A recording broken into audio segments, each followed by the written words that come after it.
일곱째 나팔이 불려지자 세상 나라가 하나님의 나라가 됩니다. 그리고 하늘에 큰 이적이 보여집니다. 오늘 본문 말씀에는 한 여자가 등장합니다.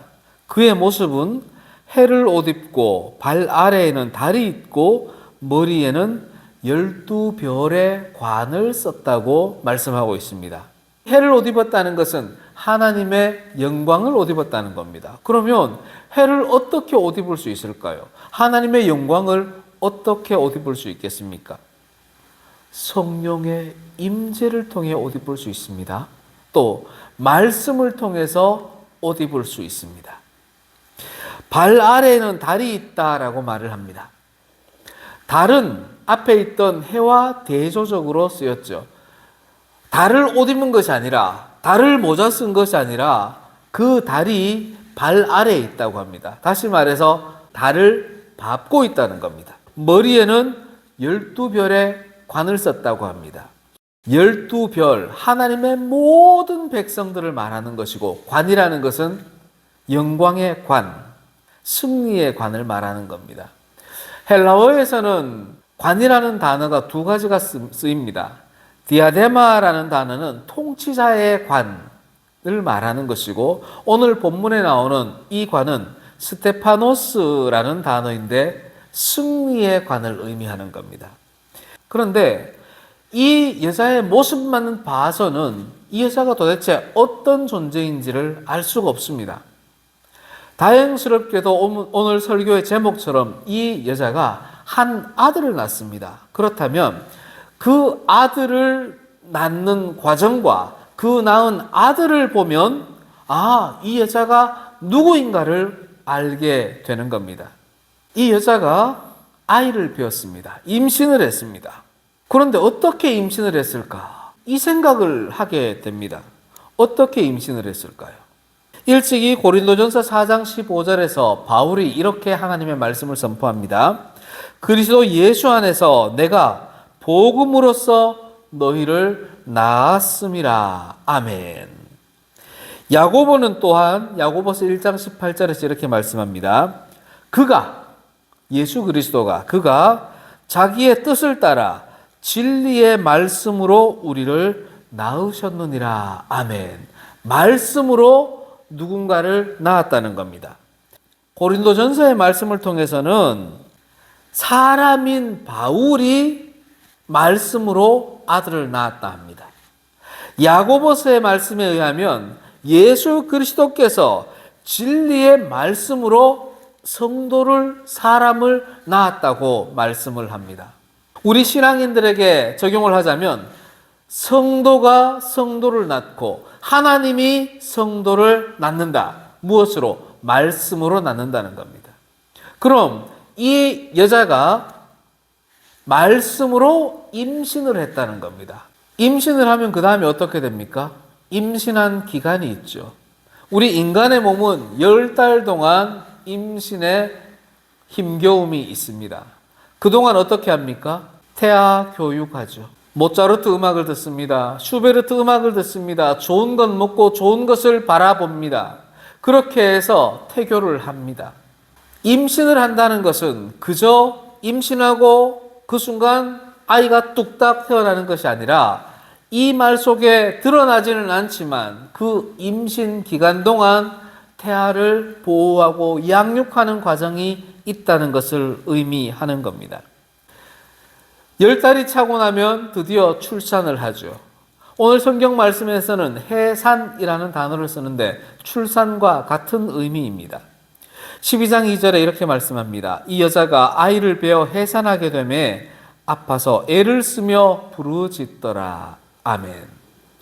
그만큼 해산의 고통, 출산의 고통이 크다는 것을 의미합니다. 해산을 위한 필수적인 요소가 있는데 바로 그것이 고통이라는 겁니다. 이 해산의 고통은 육체적 고통이 있고 또 영적 고통이 있습니다. 우리 육신의 아이를 해산하기 위해서는 육체적 고통이 따르는 거죠. 영적 아들을 임신하고 출산하기 위해서는 영적 고통이 따르는 거죠. 이사야서 26장 17절에 이렇게 말씀하십니다. 여호와여, 잉태한 여인이 산기가 임박하여 산고를 겪으며 부르짖음같이 우리가 주 앞에서 그와 같으니이다. 아멘. 사실 성도들은 하나님 앞에서 항상 영적 고통을 당하는 백성들입니다. 왜 그런가 하니 예수께서 우리에게 명령하신 것이 뭐냐 하면 땅끝까지 이르러 내 증인이 되라. 내가 너에게 가르쳐 분부한 모든 것을 이웃들에게, 세상 사람들에게 가르쳐 지키게 하라는 명령이 계셨습니다. 그러니 성도들은 선천적으로 복음을 가지고 복음을 전하는, 다시 말해서 말씀으로 잉태하는 사역을 감당하는 사람들이 성도입니다. 자연적으로 하나님 앞에서 해산의 고통, 출산의 고통을 가지고 있는 존재가 바로 성도입니다. 그런데 가끔씩은 임신하고 출산을 하지만 무의미한 고통을 당할 때가 있습니다. 이사야서 26장 18절 말씀입니다. 우리가 잉태하고 산고를 당하였을지라도 바람을 낳는 것 같아서 땅에 구원을 베풀지 못하였고 세계의 거민을 출산하지 못하였나이다. 아멘. 비록 우리가 신앙생활을 하면서 말씀으로 잉태하지만 결국은 사산되거나 바람과 같이 의미 없는 존재를 출산할 때가 있다는 겁니다. 잉태하는 사람 입장에서는 정성을 다해 하나님 말씀으로 잉태했지만 태어난 그가 다시금 세상으로 돌아가 버리거나 태어난 그가 하나님을 외면하고 거부할 때가 있다는 겁니다. 이러한 경우에는 잉태하고 양육했던 그 고통이 무의미한 상태로 돌아갈 때가 있다는 겁니다. 그러니 우리가 전도해서 그 사람이 교회에 왔다가 세상으로 돌아갈지라도 안타까워할 수는 있지만 내가 왜 이럴까? 자포자기할 필요가 없습니다. 하나님께서도 이미 이러한 경우가 있다고 우리에게 가르쳐 주십니다. 반면에 정말 영광스러운 출산, 해산이 있을 때가 있습니다. 바로 시온에서의 해산, 시온에서의 출산입니다. 물론 예수 그리스도를 향하여 말씀하시는 거지만 주님의 몸된 교회를 향하여 말씀하시는 것이기도 합니다. 이사야서 66장 7절에서 8절 말씀입니다. 시온은 진통을 하기 전에 해산하며 고통을 당하기 전에 나말을 낳았으니 시온은 진통하는 즉시 그 아들을 순산하였도다. 아멘. 하나님께서 말씀으로 잉태시키고 하나님께서 특별한 목적이 있어서 출산케 하는 그 백성은 우리의 진통 여부와 관계없이 하나님이 태어나게 하십니다. 하나님께서 선택하시고 예정하신 백성은 어떻게든 순산하게 하신다는 겁니다. 나는 저 사람에게 별로 전도한 것 같지도 않은데, 나는 저 사람에게 예수 그리스도의 복음을 전한 것 같지도 않은데 그가 나로 인해 교회에 와서 그리스도인이 되어가는 과정들이 있습니다. 나의 진통과 무관하게, 나의 고통과 무관하게 하나님께서 직접적으로 역사하셔서 하나님의 백성을 출산케 하시는 겁니다. 그게 바로 주님의 몸된 교회입니다.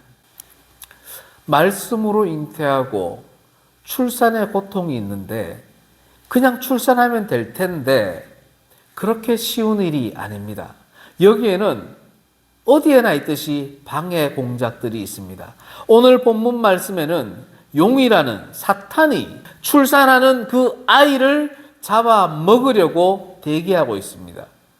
사실 사탄 마귀가 잉태한 그 여자를 잡아 먹으면 끝나는 건데 왜 그 사탄 마귀, 그 용은 여자가 아니라 태어날 아들을 삼키려 했을까요? 잉태한 여자는 벌써 말씀으로 가득 차 있습니다.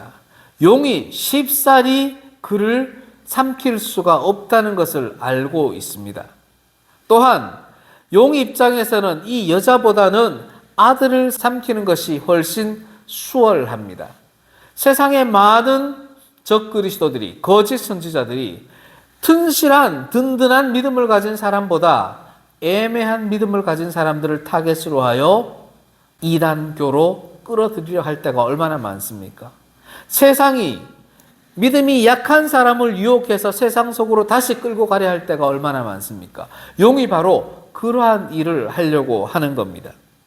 4절 말씀입니다. 용이 해산하려는 여자 앞에서 그가 해산하면 그 아이를 삼키고자 하더니, 용이, 마귀가, 사탄이 여자 앞에서 아이를 삼키려고 하지만 결국은 이 여자가 아이를 낳습니다. 계시록 12장 5절 말씀입니다. 여자가 아들을 낳으니 이는 장차 철장으로 만국을 다스릴 남자라.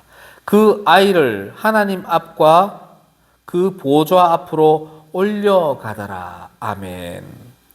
여기서 우리가 먼저 해석할 때 한글로 조금 바꿀 필요가 있는 것이 그 아이를 이라는 단어입니다. 꼭 목적어처럼 사용이 되었는데 헬라어 원어에서는 주격으로 사용이 되었습니다. 그래서 그 아이가 이렇게 해석해야 합니다.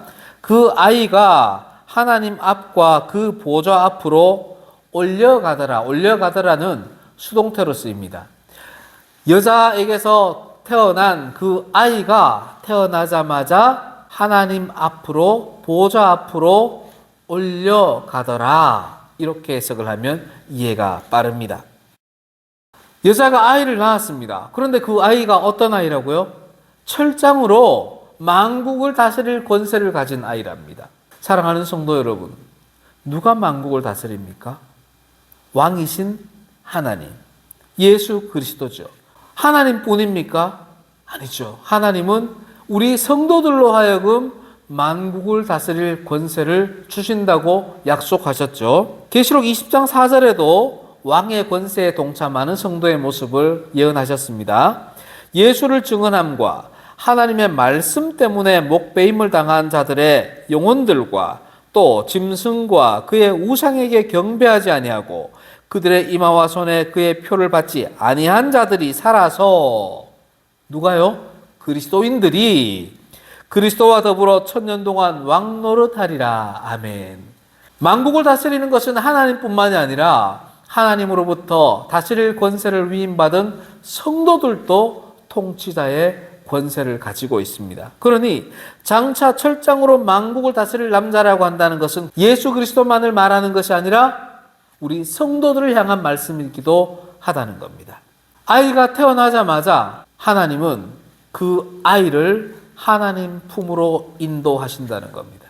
출산한 아이가 하늘 보좌로 쑥 올라간다, 이런 의미로 해석할 수도 있지만, 태어난 아이가 하나님 앞에, 보좌 앞에, 다시 말해 하나님의 보호 아래 있게 된다, 이렇게 볼 수가 있는 겁니다. 말씀으로 잉태되어 거듭난 하나님의 백성은 그 순간 하나님의 보호를 받게 된다는 말씀입니다. 오늘 본문 말씀에 보면 여자가 아들 낳는다 말합니다. 왜 하필 여자라 했을까요? 이 여자라는 단어에 집중해버리면 성경을 이해할 수가 없습니다. 아들을 낳는다는 의미에서 여자라고 표현을 한 겁니다. 우리 인생들은 당연히 여자가 아들을 낳는다 생각하기 때문에 사람을 낳는다, 말씀으로 잉태하여 하나님의 백성을 낳는다라고 했을 때 사람이, 남자가 이렇게 표현하는 것보다 여자가 낳는다 했을 때 정확하게 이해할 수 있기 때문에 여자라는 표현을 썼습니다. 이렇게 여자가 낳은 아들이 하나님의 보호를 받게 되는 겁니다. 여자가 아들을 낳았습니다. 이 여자는 어떻게 됩니까? 자기의 1차 소명을 다 했죠. 하나님께서는 한 생명을 잉태하여 출산한 이 여자를 사명을 다했다라고 용도 폐기하지 아니하시고 하나님이 예비하신 광야의 보호처로 보내셔서 또 다른 사명을 위하여 그를 보호하십니다. 3년 6개월 1260일 동안의 환란이 있을진데 하나님의 백성을 잉태한 이 여자는 하나님께서 보호해 주시겠다 선포하는 겁니다. 사랑하는 성도 여러분, 세상 끝날에 이 땅에 환란이 닥칠 때 우리 성도된 우리는 하나님께서 보호해 주신다는 겁니다. 그저 교적부에 이름을 올려놓고 교회 왔다 갔다 하는 사람을 보호하겠다는 것이 아니라 말씀으로 잉태하여 해산의 고통을 감당하며 해산하는, 출산하는 그 성도를 하나님께서 특별히 예비하신 곳, 세상 속의 보호처에서, 광야 속의 한 보호처에서, 그곳이 어디겠습니까? 교회에서 하나님은 그들을 보호해 주시겠다고 선포해 주시는 겁니다. 하나님께서 이렇게 하나님의 백성을 잉태한 여자를 보호해 주실 동안 하늘에서는 용과 천사들의 대전쟁이 일어납니다. 그 전쟁 결과 이 용이 패배하고 땅으로 쫓겨납니다. 쫓겨나서 보니 분노를 표출해야 되겠는데 어디에 표출하겠습니까? 지난번에 자기가 삼키지 못했던 그 아들을 낳은 여자를 향하여 진노를 표출합니다. 그리고 그를 박해하고 죽이려 덤벼듭니다. 바로 그때입니다. 하나님께서는 하나님의 백성을 낳은 그 여자를 외면하지 않으시고 그에게 독수리 날개를 주십니다.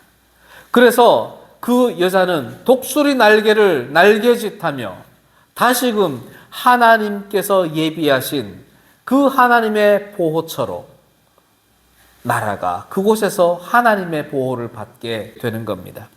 사탄 마귀가 쉽게 그 여자를 포기할 수 있겠습니까? 그렇지 않습니다. 그 뱀, 용의 입에서 물을 토합니다. 그리고 그 물로 그 여자를 삼키려 합니다. 하나님께서는 그 여자를 보호하십니다. 어떻게요? 땅을 갈라 땅이 그 물을 다 삼켜버리게 합니다. 그렇게 해서 말씀으로 잉태하여 아들을 출산했던 그 여자를 하나님께서는 끝끝내 보호해 주십니다. 여자를 죽이는 것에 실패한 용은 어떻게 할까요? 포기했을까요? 그렇지 않습니다. 이 용은, 사탄 마귀는 여자를 삼키는 대신에 그의 자손들을 삼키려고 준비합니다. 12장 17절 말씀입니다. 용이 여자에게 분노하여 돌아가서 그 여자의 남은 자손, 곧 하나님의 계명을 지키며 예수의 증거를 가진 자들과 더불어 싸우려고 바다 모래 위에 서 있더라. 아멘. 이제 이 여자에 대하여 조금 알게 됩니다.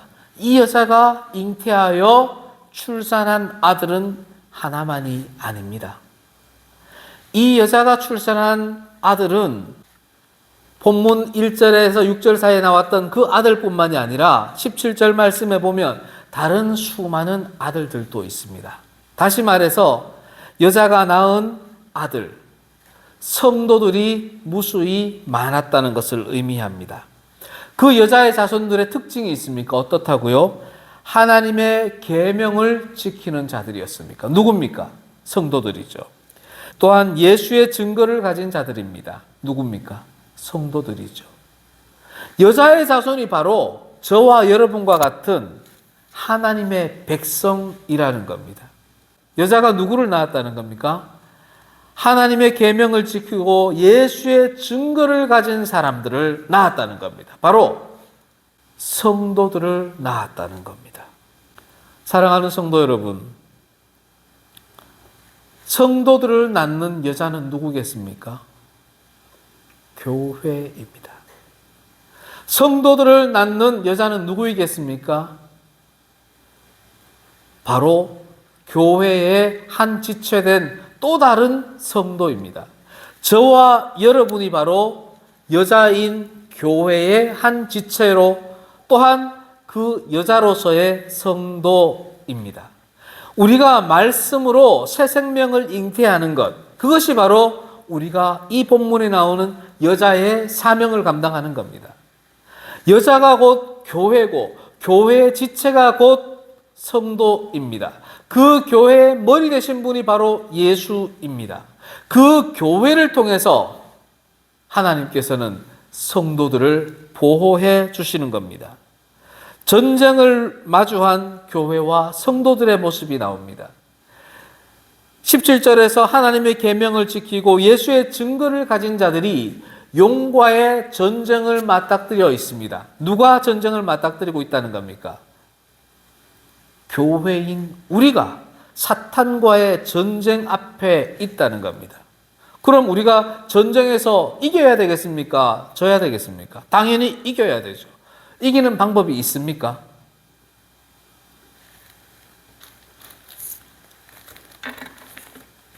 (11절) 말씀입니다. 또 우리 형제들이 어린 양의 피와 자기들이 증언하는 말씀으로써 그를 이겼으니 그들은 죽기까지 자기들의 생명을 아끼지 아니하였도다. 아멘. 사탄과의 전쟁을 마주하고 있는 우리 성도들, 사탄과의 전쟁을 마주하고 있는 주님의 몸된 우리 교회가 해야 할 일은 말씀의 검을 가지고 사탄 앞에 나아가야 합니다.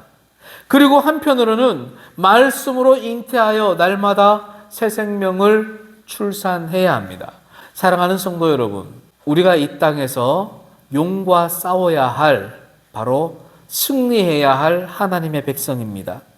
어린 양의 피, 또 예수 그리스도의 말씀으로 사탄 앞에 나아가 승리하는 성도들이 됩시다. 그리고 말씀으로 날마다 새 생명을 잉태하고 해산의 고통이 있을지라도 하나님의 생명을 출산하는 복된 삶을 살아갑시다. 아멘.